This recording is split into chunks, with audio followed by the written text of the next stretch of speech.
Gurukul toppers choice में आपका स्वागत है। पहले ही मैं बोला था कि फाइनल अकाउंट हमारा मैराथन चैप्टर है, मतलब लंबी रेस का घोड़ा, लंबा दौड़ना है, 22 मील दौड़ना है आपको। अभी तो 2 मील चले हैं, अभी 20 मील और बाकी है। तो तीसरा पार्ट था फाइनल अकाउंट का, जो हम बताए थे आपको शुरू में। आप ट्रेडिंग अकाउंट बना चुके हैं, प्रॉफिट एंड लॉस अकाउंट जिसके द्वारा हम लोगों को नेट प्रॉफिट की जानकारी होती है, उसके बारे में संक्षिप्त में चर्चा हुआ। फिर बाद में लंबा बनाएंगे तो तीनों का चर्चा होगा। एक नया आया हमारा बैलेंस शीट। बैलेंस शीट क्या है भैया? आर्थिक विवरण पत्र जो है हमारा, ये संस्थान के संपत्तियों एवं दायित्वों का विस्तृत विवरण पत्र होता है।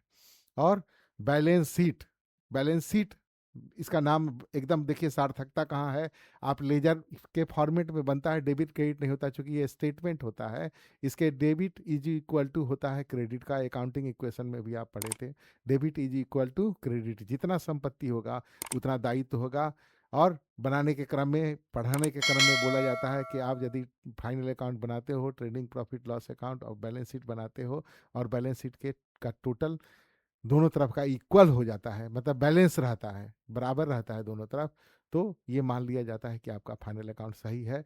ठीक उसी तरह जैसे ट्रायल बैलेंस के दोनों तरफ का टोटल डेबिट और क्रेडिट इक्वल हो जाने पर यह मान लिया जाता है कि हमारे बुक्स ऑफ अकाउंट गणितीय दृष्टिकोण से सही है। हालांकि कुछ गलतियां उसमें हो भी जाती हैं, तभी वो ट्रायल बैलेंस मैच कर जाता है हमारा। तो उसी तरह से बैलेंस शीट मैच करने का मतलब एकदम ऐसा नहीं है कि कोई बुक्स ऑफ अकाउंट में गलती नहीं है, मिस्टेक रह सकता है, उसके बाद भी कुछ गलतियां होंगी, वो यहाँ भी नहीं पकड़ में आती है।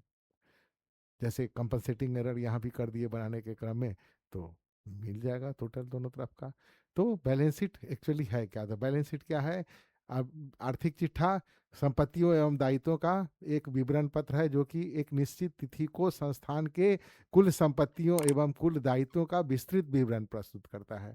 और इसका दोनों तरफ का टोटल, डेबिट क्रेडिट नहीं होता है, बाईं ओर दायित्व होती है और दाईं ओर संपत्ति होती है। इनके टोटल को तो बैलेंस शीट बनाने के दो आधार हैं, on the basis of permanency बनाते हैं हम लोग, और on the basis of liquidity बनाते हैं।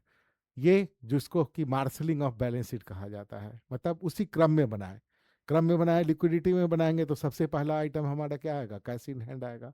तो एक कुछ आइटम्स के द्वारा हम इसको समझाने का आपको कोशिश कर रहे हैं। तो आइए देखा जाए। यहां लिखिएगा बैलेंस शीट ऑफ किसका, जिसका हो, किस तारीख, किस डेट को, एज ऑन लिखा जाएगा। लेजर फॉर्मेट में बनता है, लेकिन डेबिट क्रेडिट नहीं होता है, क्योंकि ये स्टेटमेंट है, अकाउंट नहीं ना है। जो टू और बाई तो होगा नहीं, डेबिट क्रेडिट नहीं लिखना है।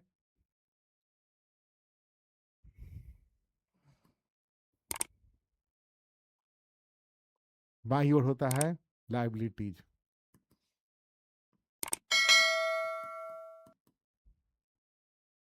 अमाउंट। दाई ओर होता है एसेट्स, अमाउंट।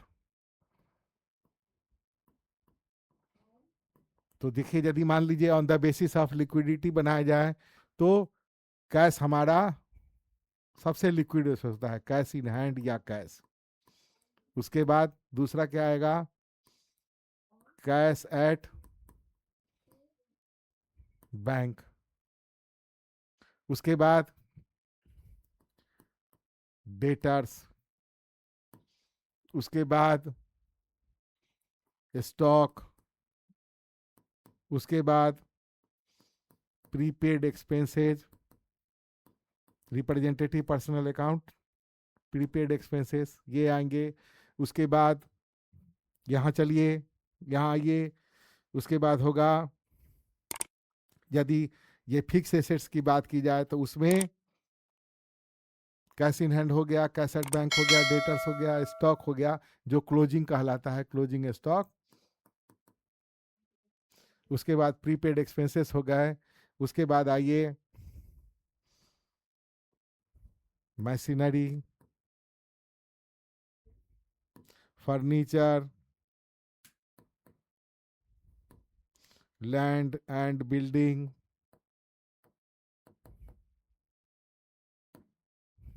उसके बाद यदि कॉपीराइट है, पब्लिशर होगा तो उसका कॉपीराइट होगा, वस्तु का उत्पादन करने वाला होगा तो पेटेंट राइट होगा, और सबसे अंत में हमारा गुडविल होगा। क्योंकि गुडविल को सबसे अंत में दिखाते हैं इसलिए कि यदि बिक्री होगा व्यापारिक प्रतिष्ठान का तो उसको इसके गुडविल का मूल्यांकन होगा और सबसे अंत में होगा। और इस इधर का टोटल यहाँ पर हम कर देंगे।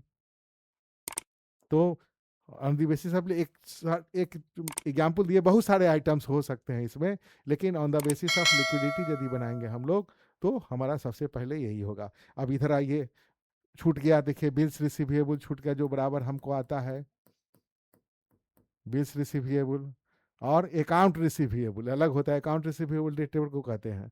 अब आइए यहाँ आएगा क्रेडिटर्स, उसके बाद बिल्स पेएबल,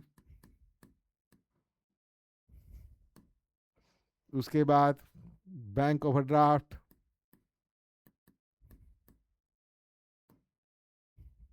इसमें जैसे छूट गया इन्वेस्टमेंट, दो तरह का होता है, एक शॉर्ट टर्म होता है, एक लॉन्ग टर्म होता है। इन्वेस्टमेंट हो गया, बैंक ओवरड्राफ्ट हो गया, उसके बाद आइए क्रेडिटर्स हो गया, बिल्स पेएबल हो गया, आउटस्टैंडिंग एक्सपेंसेस होंगे,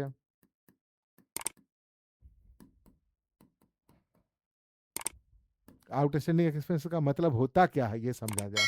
आउटस्टैंडिंग यहाँ पर फिर जैसे होगा प्रीपेड एक्सपेंसेस होगा, जो हम छोड़ दिए ऊपर ही आएगा वो प्रीपेड एक्सपेंसेस,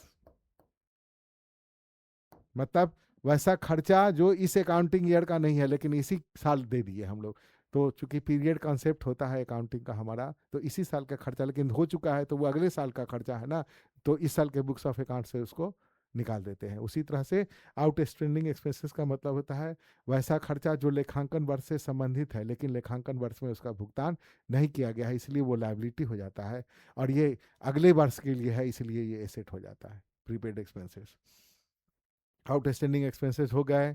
उसके बाद आइए बैंक लोन, उसके बाद कैपिटल, कैपिटल को इनसाइड कॉलम में लिखेंगे, इसमें से जोड़ देंगे ऐड नेट प्रॉफिट, जोड़ देंगे, तब जो जुड़ के आएगा यहाँ लिखेंगे, उसमें से घटा देंगे लेस ड्राइंग्स, घटा लेंगे, घट के यहाँ टोटल आएगा, और बाई तरफ का टोटल दाई तरफ के बराबर हो जाएगा, इसीलिए इसको बोलते हैं बैलेंस शीट। हम लोग बुक्स ऑफ अकाउंट को, लेजर अकाउंट को बैलेंस करते हैं, बहुत कम ऐसा आपको लेजर अकाउंट मिला होगा जिसका दोनों तरफ का टोटल इक्वल होगा, वो पर्सनल अकाउंट का हो सकता है, नहीं तो और किसी अकाउंट का जनरली नहीं होता है, आपको बैलेंस करना पड़ता है। जैसे एक्सपेंसेस अकाउंट होगा हमेशा उसका डेबिट बैलेंस होगा, इनकम का अकाउंट होगा हमेशा उसका क्रेडिट का बैलेंस होगा, परचेज अकाउंट का हमेशा डेबिट एक्सेस होगा, सेल्स अकाउंट हमेशा क्रेडिट एक्सेस होगा। लेकिन किसी किसी पर्सनल अकाउंट के दोनों तरफ का टोटल, जब लेजर में पोस्टिंग कर लीजिएगा जर्नल से तो दोनों तरफ का टोटल इक्वल आ सकता है, लेकिन बैलेंस शीट में दोनों तरफ का टोटल इक्वल होगा यदि सारा सब कुछ का सही पोस्टिंग किया गया हो, आपका ग्रॉस प्रॉफिट सही निकला हो, आपका नॉट नॉट, इसलिए इसको हम लोग बोलते हैं, उसी समय बताए थे आपको कि इनकम स्टेटमेंट जो ट्रेडिंग अकाउंट और प्रॉफिट एंड लॉस अकाउंट का सम्मिलित रूप होता है, और दूसरा बताए थे पोजीशन स्टेटमेंट जो पहले एसेट्स और लाइबिलिटीज का एक स्टेटमेंट होता है एक at the end of accounting period, accounting year, कि उस संस्थान के पास कुल संपत्तियां कितनी हैं, कुल दायित्व कितने हैं, संपत्तियां किस किस रूप में हैं, ये होता है। तो अब अगले क्लास में हम लोग इसका प्रैक्टिकल बनाएंगे, एक बैलेंस शीट बनाएंगे, और उसके बाद फाइनल अकाउंट पूरा बनाएंगे, जब trading profit and loss account, और उसके बाद हम लोग एडजस्टमेंट सीखेंगे वो कैसे होता है। तो घबराइए नहीं, आहिस्ते आहिस्ते सीखिए, स्टेप बाय स्टेप, क्योंकि मल्टी स्टोरी बिल्डिंग पे चढ़ना है हमको। तो और कैसा स्टोरी है मल्टी स्टोरी बिल्डिंग जिसमें लिफ्ट नहीं है, तो स्टेप बाय स्टेप आपको चढ़ना पड़ेगा ना। तो इसलिए आप पहले ट्रेडिंग अकाउंट बनाए, उसके बाद प्रॉफिट एंड लॉस अकाउंट बनाए, अब बैलेंस शीट बनाएंगे, और उसके बाद फिर तीनों एक साथ बनाएंगे। तो आज के लिए इतना ही। स्वस्थ रहिए, मस्त रहिए।